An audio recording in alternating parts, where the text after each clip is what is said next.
hello sama gars yi hello tout le monde Malick Ndoye la jeune Thiof jàpp temps comme ni ma koy faral di defee à chaque fois dem dugg ci ñi nga xamante ne tey ñoom ngeen may laaj tey ma dem ci un slameur The Don.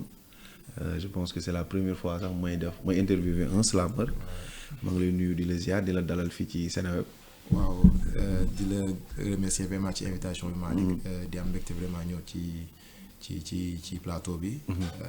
di ñaan yàlla li ñu fi waxtaanee mu nekk njëriñ ba ñu ngi ciy déglu. vraiment mu ci gis seen bopp mën see gis seen bopp tey moom slameur laay waxal donc tey man foog mu déglu man may déglu tey donc tey mu waroon présenté wu ñi nga xamante ne ñu ngi lay doog a gis en quelques mots lan lay nekk. waaw Ndiogou de moom benn jeune la. bu bëgg art. vraiment bëgg musique. mu commencé par di def hip hop. en 2013. commencé nga def hip hop. waaw jot naa def hip hop. en 2013 année bi ma am sama bac. mooy bac noonu si laa commencé def rap ñu créé benn groupe man ak sama benn xarit sama camarade de classe la. ñu koy wax Rasoul. def Danger. si lañ créé benn groupe ak suñu benn jeune frère bu nekk en classe de quatrième tuddee koon Yankilas. Yankilas léegi tax nga bàyyi rap bi dem si slam bi.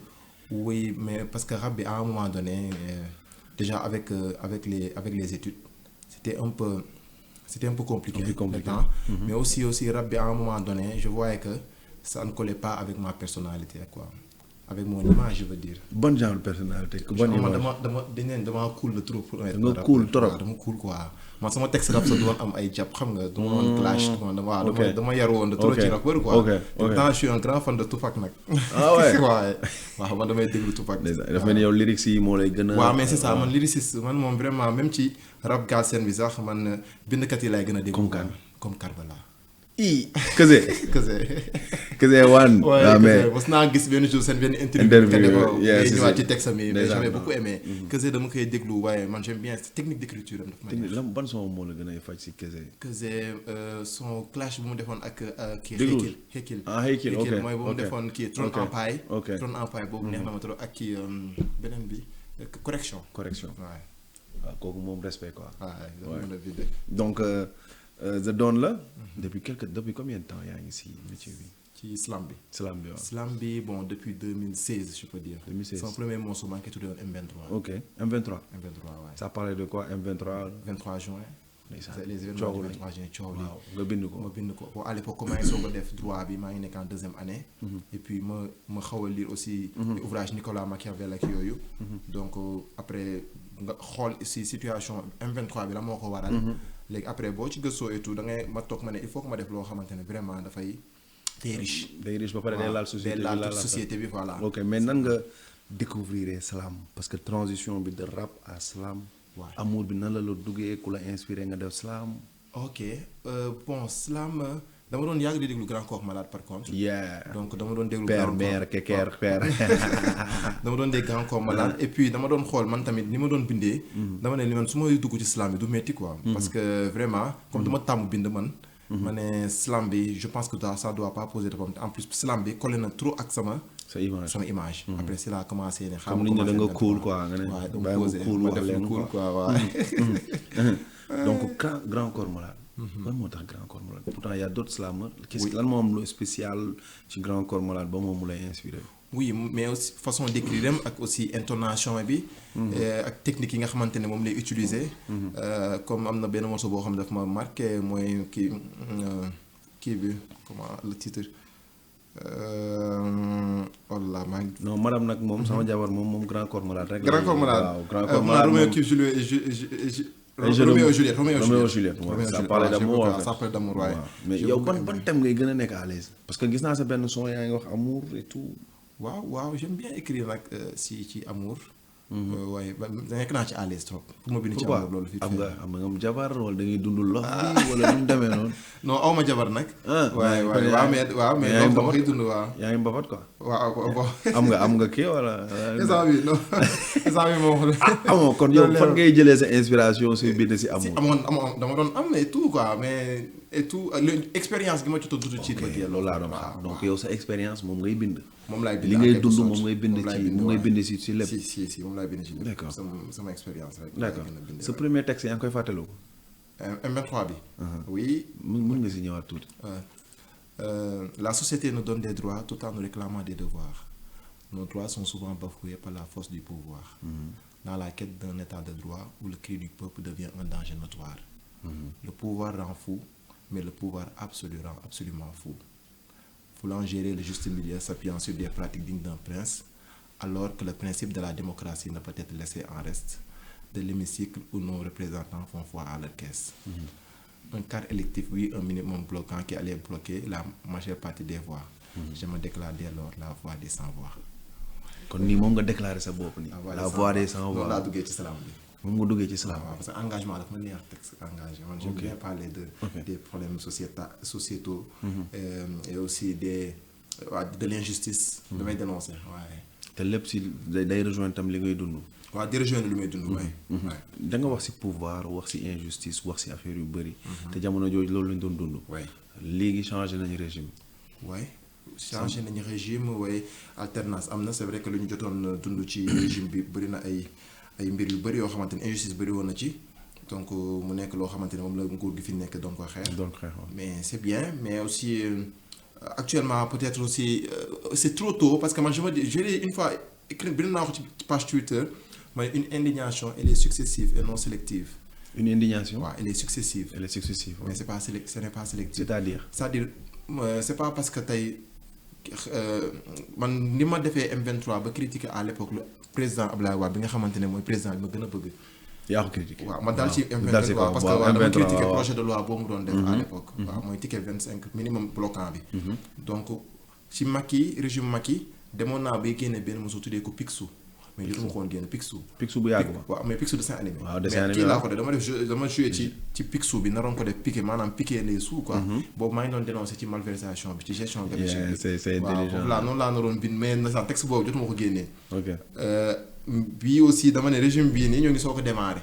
mais je manquerai pas à dénoncer tey su ma gisee ay yoo xamante ne neexuma te sax am na yoo xamante ne maa ngi koy commencé gis mais mënuma cee. si régime bi de grâce la quoi. si régime bi nii waaw maa ngi koy gis waaye. est-ce que pare nga pour bind si quelques mots juste pour début bi nii ils ont fait 1 an. oui. am na yaa ngi dégg société bi comme que yow da nga engagé. d'après yow li ngay dund ak ñeneen ñi li ñuy dund société bi. soo ko doon jàngat nii en tant que slameur looy wax. oui bon li ma ci jàngat mooy. waaw y a la volonté qui est là ñoom ils veulent faire bouger les choses. mais il faut que ñu xam ne instant bii nii ils sont plus. ils ne sont plus des opposants en fait instant yi dañoo yor nguur gi. dañoo yor nguur gi quoi dañoo war a instant yi dañoo war a prouver. mais problème bi moo gën a nekk ci ñi nga xamante ne mooy le parti c'est-à-dire les militants en fait. ok perception bi am ci pouvoir. dafa xaw a dës ba tey. c'est-à-dire. waaw c'est-à-dire ñoom c'est comme si que ñoom ñoo yor nguur gi. pas ñi fi nekk sax mais maanaam ñi nga xamante ne ñoom ñoo damay lire les commentaires mais gis les réactions de certains militantisme bi mooy accompagnant yi quoi genre ñoom dañoo nekk di dañuy nekk di jàpp ne ñoo nekk opposition ba tey waaw ñoom ñoo nekk au pouvoir que tout leur est permis que voilà ok te warul demee noonu en fait parce que je me dis que la loi elle est impersonnelle quoi donc c'est pas parce que tey ñoom ñoo yor je pense que président Sonko pas président Ousmane Sonko le premier ministre PM Ousmane Sonko mu may yóbbaale ci kii bi sax moom un jour mu ngi naan problème Pastef c'est des Pastef en quelque sorte te loolu aussi dama ko gis ci ay nomination yoo xamante ne président tey da koy def nga gis parti bi ñu génn di waruñu nommer kii waruñu non c'est pas comme ça parce que léegi ce n'est plus que parti Pastef bi ut à la conquête du pouvoir mais c'est le parti Pastef qui à l'exercice waaw dafay exercer d'accord donc exercer waroo am posture bi nga am ci booy conquérir li ngay conquérir waaw mooy li ma wax léegi début bi rek parce que comme li nga wax man ci sama analyse mooy ñu si bëri gëmuñu ne ba léegi ñu ngi pouvoir dañuy taxawee taxawaayu opposant d'accord loolu leer na et est-ce que si politique kese ngay kii parce que su ma dégloo sànq avant ñuy wax ne nga dangay wax ci spiritualité def naa benn morceau bu neex nag bu ma neex ndeysaan dafa fekk génnee gu ma ko ba tey parce que c'est un hommage rendu à Feu Thione Seck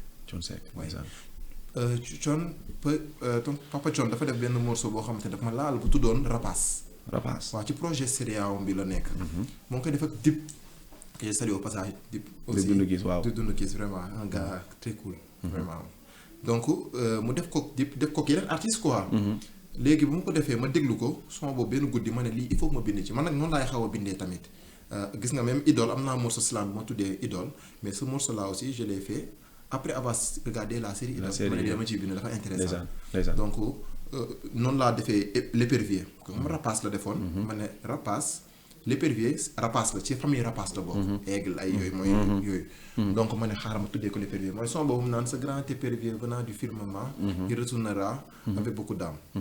donc ma déglu ko ma ne lii il faut que ma def ci un morceau ma bindoon benn texte boo xam ne dafay xaw a jege li mu wax ci son boobu.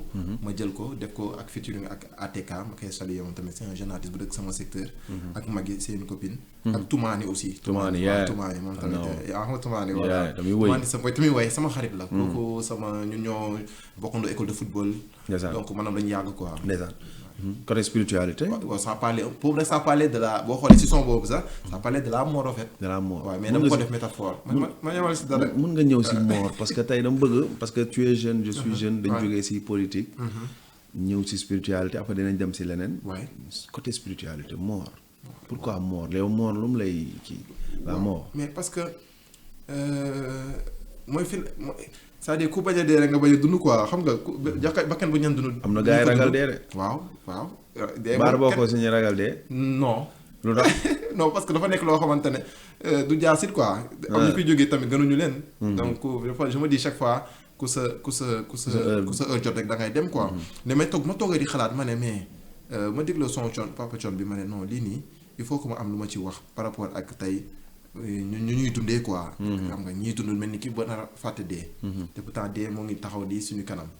voilà c'est ça donc moo tax ci biir texte bi am na fu ma naan ni nous sommes tous des oiseaux enfermés dans un cage qui est rien d'autre que notre corps. nous sommes tous des oiseaux. tôt ou tard dañuy naaw dem waaw dañuy naaw dem un jour viendra tu t'envoleras vers ton séjour natal. séjour natal waaw. te fii ngay joobee li tax ngay mën a. now nice. da ngay delluwaat. loolu dem leen ngeen déglu ko et am na tamit yeneen thèmes yoo xamante ne yow yan thème nga gën a xamante ne di nga si nekk à l'aise. waaw su may dénoncer. sooy dénoncer mooy comme li nga doon wax noonu. waaw su may dénoncer damay fii. mais ñi yaa ngi leen di may temps kon ba léegi. ñan si. ñi damay may temps waaw. mënaguma leen non dafay teel quoi. moo war a mën a génnee benn affaire. mais jusque point bi nga njëkk a wax. waaw mais des fois dinaa leen mën naa def ay quelques 2-3 mesures yoo xam mën naa ko di balancer. critiquer tuuti quoi. parce que man moom su ma gisul loo xamante ne vraiment. en parlant de dénoncer ñun ñëpp comme li ma la wax sànq ay jeunes lañ. dëkk bi dafa metti. c'est ça ngay gis en terme de motivation booy du ñu am ay genre du ñu am liggéey da ngay gis dépression bi bëri na. soo amoon si looy wax si côté santé mentale lan ngay wax.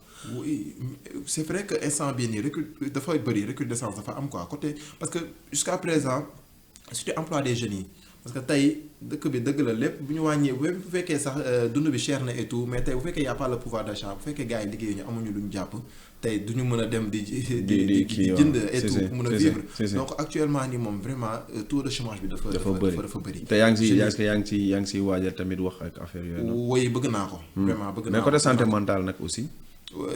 ok mais par rapport ak les critiques que les gens font sur les gens. non mais yaa ngi gis am na ñoo xam dañuy xaru.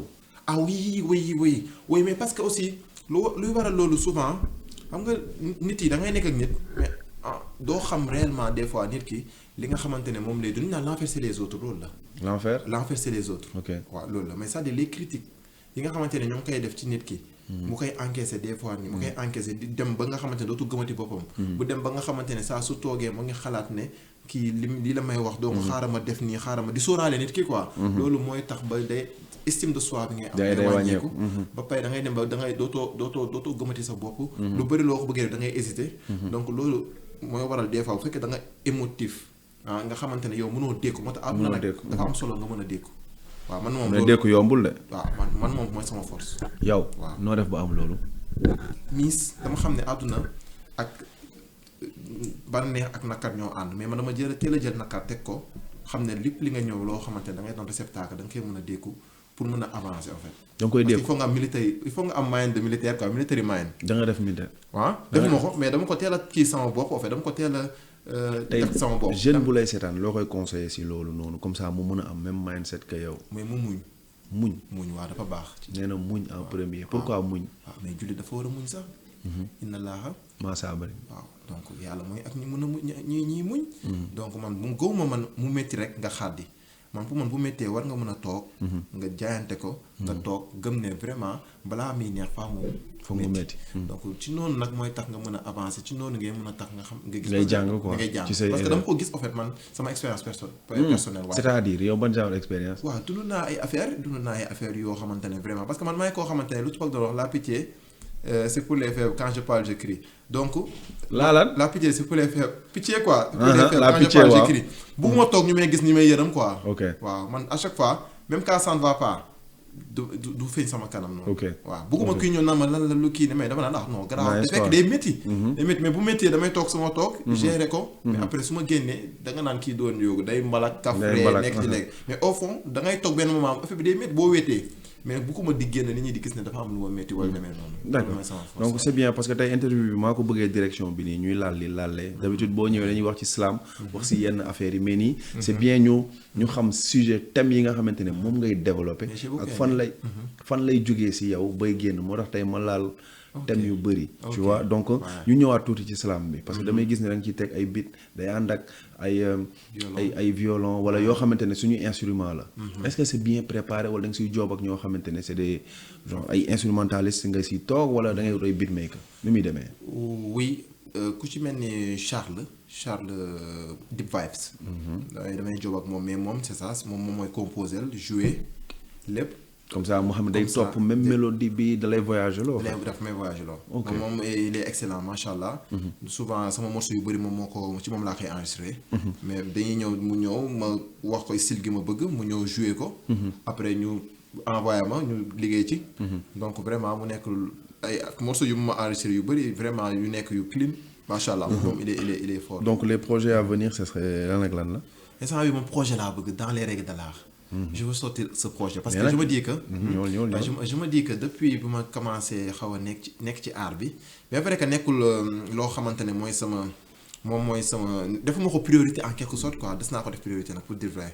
parce que en fait comme je l'ai dit tantôt je suis juriste de formation ok donc si loolu laay liggéey. ah kon yow man su ma kiiwee nii rek mun naa la woo de amul benn tous problème nag ñebe mun naa dem toj ku ma neexoon non non yoon da koy tere. da ngay tere waaw donc léegi slam passe-temps la laa ko def mais dama ko bëgg en fait parce que donc dama ne il va falloir que ma am un projet au moins. un projet bu mu dee épilé doon bu 5 morceaux. bu 5 morceaux waaw, ok si loolu defaale laa ay nekk di liggéey. featuring waaw mu am ay featuring jot naa ci liggéey 3 morceaux. am na dans les règles de l'art. l'épervier. le yin et le yang ça parle d'amour. pourquoi dans les règles de l'art oui dans les règles de l'art c'est un slogan bi nga xamante ne maa ngi koy lancé bi ma commencé bi ñenn ñi naan ak droit bi ngay def àndul ak art bi. yow bu ma seetlu daal art bi nga tey nga concentré wu ci sa droit bi ak yow. mais art bi passion la. après may leen nag dans les règles de l'art. tout se passe dans les règles les règles renvoient au droit. et l'art. donc Waaw. mais après ma ci beneen connotation mooy maanaam. mooy siraatal mustaqim bi rek. maanaam tegu ci yoonu. jubal jubanti. daa fekk boo si gars xoolee yi. savoir bu fekk si gars dans la règle de la jubal jubanti la. waaw mais jubal jubanti nag àdduna la jubal jubanti àdduna la parce que tey boo nekkee ci àdduna nga bañ a maanaam bañ a tooñ bañ a jalgati yoon. xam nga yaa ngi ci yoon bi. te comme àdduna la moo tax ci sama slam bi sama projet bi sax boo xoolee thème ñu ma ci développé sax. ça résume un peu la vie quoi. parce que wax naa ci dee. mooy l'épervier. moo tax ma toj foofu yëpp. dégg nga wax naa ci jigéen renvoie à la vie def naa texte boo xam jigéen la tudd. jigéen waaw la femme waaw. créature yooyu man créature laa leen tuddee de. waaw créature. ñooy suñuy yaay ñooy suñuy jabar waaye. ñooñu kenn mënu leen genre bon lu positif laay wax nag mais dañu yaatu. jigéen géej la kenn mënu leen xam. kenn mënu leen xam kenn mënu leen canaliser. vraiment man moom ñëw si tuuti parce que sama jabar rek seetaan créature laa ko tuddee. waaw créature macha allah. waaw parce que ñoom ay créature laa leen tuddee de. waaw c'est vrai de ay da nga leen loo leen jox ñu delloo la ko. si lu positif waaye tamit loo leen jox si lu négatif. waaw ñu wan la nan lañ koy defee. mais mun nañ tamit fulee fu ne doo comprendre. prof histoire da doon wax à chaque fois qu'il y a problème chercher la femme. pourquoi. waaw parce que femme rime avec problème. femme rime avec problème yow tey nga deere. non ñoom dañ ma attaqué. tey nga non mais c'est qui c'est mais na nga leeral parce que c'est relatif. leeralal parce que TikTok bi dinañ dal sa kaw. non xam naa moom dinañ dal sama kaw. leeralal kon mais c'est relatif ah man moi qui te parle man j'ai que des sœurs. man j'ai que des sœurs j'ai ñu ma bokk léegi bàyyi ay 5 sœurs là. léegi man je suis fils unique. ok j'ai que des sœurs j'ai un grand respect pour les femmes j'aime bien les femmes. mais pourquoi nga ne femme égale problème les femmes avec qui quoi ah. pourquoi nga ne femme égale problème. femme égale problème c'est juste que jigéen peut-être jigéen moo bindoo noonu mais bëgguma di dugg ci yenn détails yi. déet di nga dugg di nga leeral pourquoi nga ne femme égale problème. non parce que femmes yi des fois tu n'arrives pas à les comprendre quoi. des fois ils sont très difficiles à cerner. parfois da ngay am seen yërmande et tout mais des fois duñu gis loolu quoi parce que des fois femme moom comme oxymore quoi ci figure de style waaw parfois elle veut une chose et son contraire te loolu mënul nekk des fois duñu xamuñu lu ñu bëgg c'est vrai moo tax voilà sant yàlla nag vraiment bu la yàlla boolee koo xamante ne macha allah baax na comprendre na la dal na et tout loolu moom sant yàlla yaa naa nag mais voilà les femmes d'aujourd'hui moom vraiment nouvelle génération xale 2000 yi 2000 ak ñëpp a ci yam de. ñëpp a ci yam xale 2000 waxuma dara nag dégg ngeen bu leen ma tooñ la yéen a ngi comprendre donc The Don moom laa invité tey ñuy waxtaanee slam et tout dernier point bi rek mooy nan nga gisee slam Sénégal les points positifs et les points négatifs ñu kii weer. oui slam Sénégal bi y a un que je suis Maysa Mara. Maysa waaw Maysa maa ngi koy suivre de très près moom laay gën a suivre nag. parce que moom laay gis mi dafay réalisation yi clip yu bëri. c'est nice mais man je me dis que aussi boo xoolee sama slam yi c'est un peu différent ak yeneen gars yi ñi seen slam yi quoi. parce que man dama ne dañu war a déconstruire en fait bon sama gis-gisu bopp la quoi dama ne en fait slam bi boo xoolee man damay def ay refrain. man sama slam dafa nekk à cheval un peu ak hip hop. donc damay def refrain def ñaari wax foofu la jógee dafay def ñaari couplet laal refrain. waaw day animé quoi man j'aime bien beaucoup slam bu monotone bi quoi. boo xamante ne da ngay teg début boo xoolee M23 noonu laa ko defee woon. boobu maa ngi soog a dugg ci slam bi waaw tey benn rythme rek voilà di la naawloo nii. voilà c'est ça mais des fois xam nga yëkkati ba si kaw dóor nii xam nga gaan ok. man moom laay gën a loolu laa gën a miser actuellement. slam bu may dee damay woo sama benn copain ne ko mu buy way ma ne ko kaay nga way ci. nga way ci d'accord donc tey nan ngay résumer li ñu jot a waxtaan parce que tey wax nga si politique. wax nga si jub parce que waxtaan bi boo ko tënkee lépp. c'est égal à jubal jubanti. te yow sa rôle en tant qu'artiste. mooy jubal jubanti ñi ñuy référé wu si yow. après nga dem donc boo doon tënk waxtaan bi wala boo doon message. si jubal jubanti. xam nga. si waxtaan bi yëpp bon. ci waxtaan bi quoi. li ñu jot a waxtaan li ñu jot a interviewé tey boo doon joxe message boo xamante ne tey en tant qu'artiste lan lay nekk. waaw jubal jubanti moom vraiment je me dis que c'est loolu lu war la ci àdduna en fait. loolu mooy tegu ci yoon. loolu mooy siraatal mustaqim. waaw donc loolu dafa nekk lu war mais wax bi problème bi fan la nekk mooy gis nga nag des fois y a les slogans jubal jubanti dafa neex ci laam yi ak 3J yi jubal jubanti. waaw donc neex na loo xamante ne. ñu ngi koy prôné nekk na lu baax. mais dafa war a nekk loo xam ne dañ ko war a doxee parce que Sénégal dafa am lu garaaw lu Kaana Baas waxoon ci benn son boobu. fatwa bi. dañuy keese ci kaw encaissé ci suuf xaw ma. man damay déglu ñooñu laay déglu. Baas loolu la waaw moo ko wax ci benn son keese ci kaw encaissé ci suuf waaw donc yooyu aussi da ngay gis ne daf fiy nekk ba tey quoi. waaw donc man góoma nga woo benn gis nga slogan dafa yomb mais problème bi mooy doxee ko bi parce que boo nee jubal jubanti waroo di jubanti fii nii.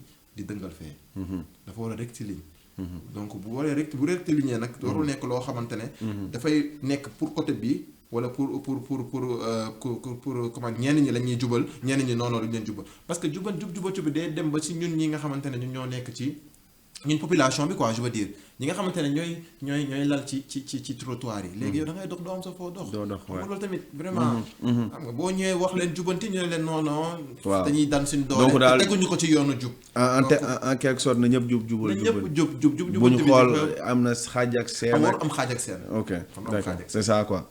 donc di doon maa ngi lay bëggee bu wér. waaw di la ziar di la wax merci si le fait nga ñëw si invitation bi et tout. lan ngay tàggatoo ak internet yi nga xamante ne tey ñu ngi la doon seetaan. oui man tamit am naa mbégte trop vraiment tu m'as vraiment mis à l'aise. non nice et puis macha allah quoi waxtaan bi am na solo trop. am na solo dafa gàtt sax mun dinañ ko gën a kiiwaat sax incha allah non amul benn problème ñoo demul ci benn. en tout cas di la remercier déjà ci invitation bi. di remercier ñi nga xamante ne ñu ngi ñuy suivre. mais aussi di nuyu sama waa kër. sama papa sama yaay ma tante donc samay sœurs samay frères. mais aussi samay xarit. waa team Amsa xam nañu Amsa traiteur. donc maa ngi leen di remercier ñoom tamit di nuyu daal samay collègues aussi. ñoom ñëpp vraiment bu may jógee bureau. dama leen ne maa ngi ñëw def émission ñoom ñëpp ñu ne ma waaw après nag ñu envoyé lien bi et tout quoi. waa lan la sax ñan la sax. dañ ko pardon. waa bureau bi ñan la. bureau bi waa Port. waa Port ñu leen ziar ñu ngi leen ziar di leen bëggee service juridique waa Kaja. ñu ngi leen di ziar di leen bëggee. jaajëf donc c'était The Don ak Malick Ndoye jeune Thiof jàpp tey Modou Diop si ginnaaw caméra yi amaaw. yi.